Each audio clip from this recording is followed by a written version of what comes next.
মাইকে আজান বন্ধ, হিন্দুত্ববাদী সরকার আসতেই জব্দ হচ্ছে সংখ্যালঘুরা।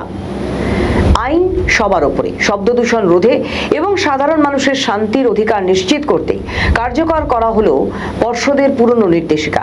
মন্দির হোক বা মসজিদ, সার্বিক শান্তির রক্ষার্থে কড়া অবস্থান নতুন সরকারের। রাজ্যের রাজনীতি ও প্রশাসনিক মহলে এই মুহূর্তে অন্যতম আলোচিত ও সংবেদনশীল বিষয় মাইক বিতর্ক।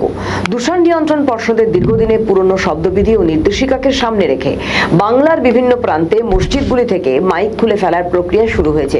যদিও এই নির্দেশিকা বহু আগে জারি হয়েছিল, তবে বিগত তৃণমূল সরকারের আমলে তা রাজ্যে সেভাবে কঠোরভাবে কার্যকর করা হয়নি। তবে রাজনৈতিক পালাবদলের পর রাজ্যের সরকার ক্ষমতায় আসতেই ছবিটা বদলে গেছে। প্রশাসনিক কড়াকড়ির ফলেই এই পুরনো নির্দেশিকা এখন কঠোর হাতে বাস্তবায়িত হচ্ছে। মাইক নামাতে বলো, কে পুলিশ, কে অধিকার দিয়েছে, কে? মন্দিরের লোকদের ডাকুন দেখি, থাপ্পড় মেরে গালটাল লাল করে দেবে কেউ। মসজিদের ইমামদের থেকে থ্রেট করছে, কোথায় শরম नहीं आता? आपके खिलाफ केस होगा, হাইকোর্টে দাঁড় করাবো আপনাদেরকে। যদি কোর্ট এই অর্ডার, সুপ্রিম কোর্টের অর্ডার আছে 30/8/2002। নতুন সরকারের এই কঠোর পদক্ষেপের পর থেকেই বাংলার নানান প্রান্তে মসজিদ কর্তৃপক্ষ নিজের দায়িত্ববোধ থেকে বা প্রশাসনের নির্দেশ মেনে একে একে মাইক খুলে নিচ্ছে। উল্লেখ্য, পূর্বতন সরকারগুলির জমানায় বাংলায় অতিরিক্ত উচ্চস্বরে মাইক বাজানো অভিযোগ তুলে প্রায়শই সরব হতেন স্থানীয় বাসিন্দারা। সাধারণ মানুষের দৈনন্দিন জীবনযাত্রায় ব্যাঘাত ঘটার অভিযোগ থাকলেও সেই সময়কার প্রশাসন তাতে যথাযথ কর্ণপাত করেনি বলে অভিযোগ। অথচ সুপ্রিম কোর্ট বহু আগেই শব্দদূষণ নিয়ন্ত্রণ এবং নাগরিকদের শান্তিতে ও স্বস্তিতে বাঁচার অধিকারকে একটি মৌলিক অধিকার হিসেবে স্বীকৃতি দিয়েছে। সর্বোচ্চ আদালতের সেই নির্দেশিকাকে পাথেয় করেই এবার রাজ্যেও দূষণ নিয়ন্ত্রণ পর্ষদের পুরনো নিয়মকে পূর্ণ মাত্রায় বলবৎ করা হলো। সম্প্রতি রাজ্য প্রশাসনের এই কড়াকড়ির পর বাংলার বিভিন্ন প্রান্তে মসজিদ কর্তৃপক্ষ নিজেরাই এগিয়ে এসে মসজিদগুলি থেকে মাইক সরিয়ে নেওয়ার কাজ শুরু করেছেন। তবে এখনো রাজ্যের কিছু কিছু এলাকায় কয়েকটি মসজিদে মাইক বহাল রয়েছে।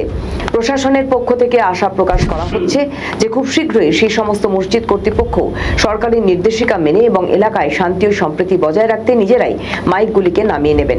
এই পুরো বিষয়টিকে কেন্দ্র করে ইতিমধ্যেই রাজ্য রাজনীতিতে শুরু হয়েছে তীব্র চর্চা। বিষয়টি নিয়ে মুখ খুলেছেন রাজ্যের পঞ্চায়েত মন্ত্রী দিলীপ ঘোষ। তার পরিষ্কার দাবি, এলাকায় সার্বিক শান্তি শৃঙ্খলা বজায় রাখার স্বার্থেই এই নির্দেশিকা জারি হয়েছিল।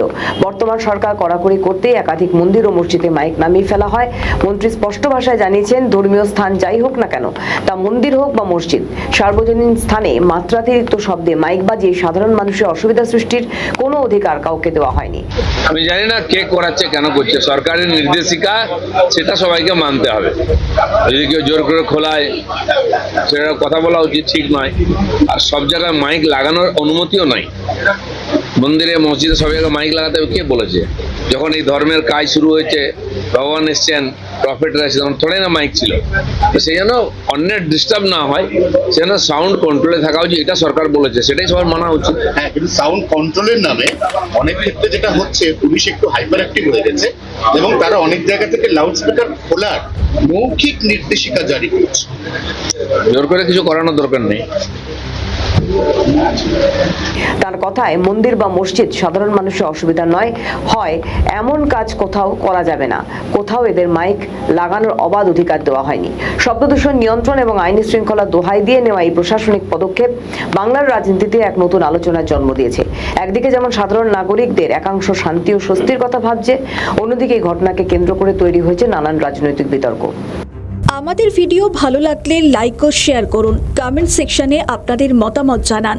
আরও ভিডিও পেতে আমাদের চ্যানেলটিকে সাবস্ক্রাইব করুন এবং প্রতি মুহূর্তে খবরের আপডেট পেতে প্রেস করুন বেল আইকন।